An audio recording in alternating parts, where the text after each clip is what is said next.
chimiques vont les faire former.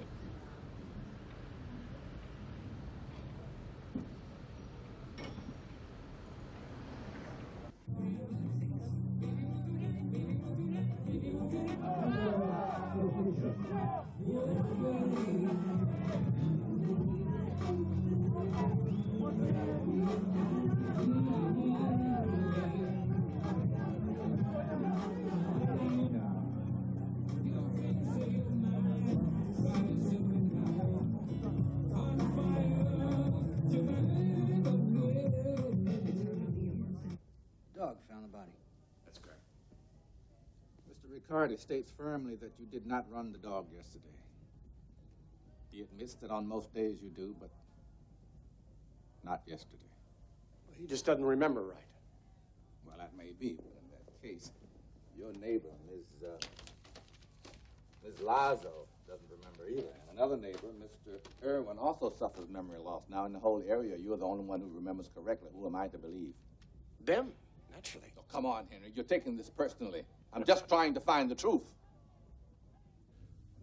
My character seems to be unattractive in a number of ways because of he's a moneyed man and because he's involved with a younger woman and accused of these crimes. And we also see him with other younger women.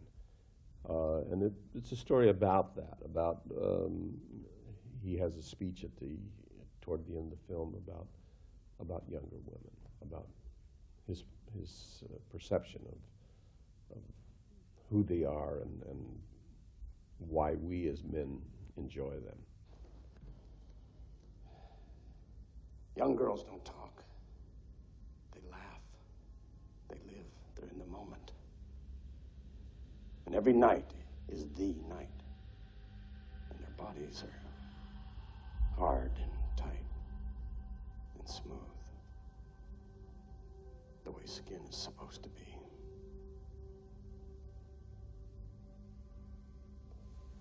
And saying so doesn't make me a pervert. We had a kind of a sense of honor, I suppose you'd call it, to the original French film. The book was totally different. The man was a real pedophile.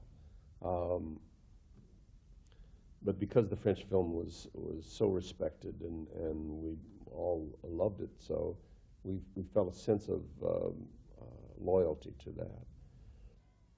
This is January 7th, 8:06 p.m., San Juan Police Headquarters. I'm Captain Benazet.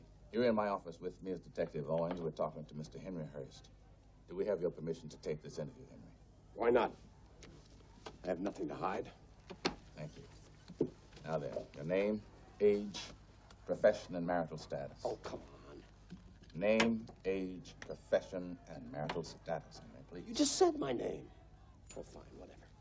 We had worked together in a picture with Clint Eastwood, and we had a small but very intense scene together. And afterwards, we talked and sort of decided that we'd like to work together, we'd like to find something. And Gene had liked this Garrett of You, and he'd been for 10 years trying to figure out how to get it done.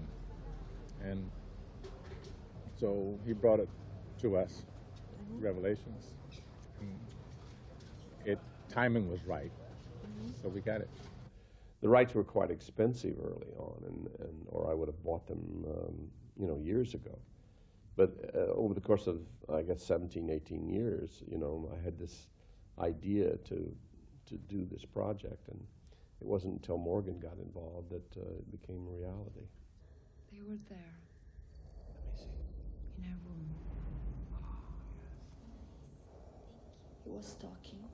She was listening.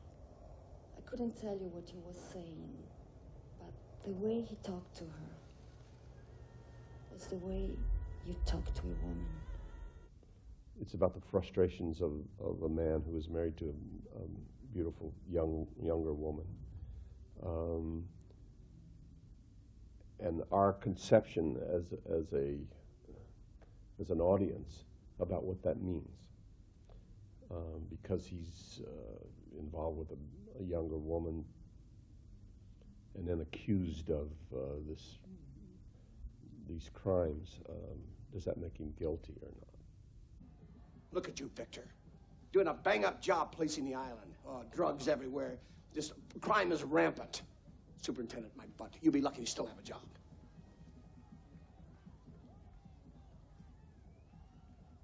Yes, I have done a lot of action pictures, and they're not always satisfying.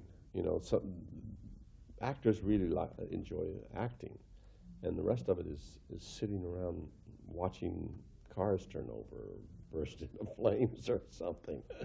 And although audiences seem to think that you're having this great time on these action films, you're not. You know, the great times for actors are in these kind of films where you really have something to do.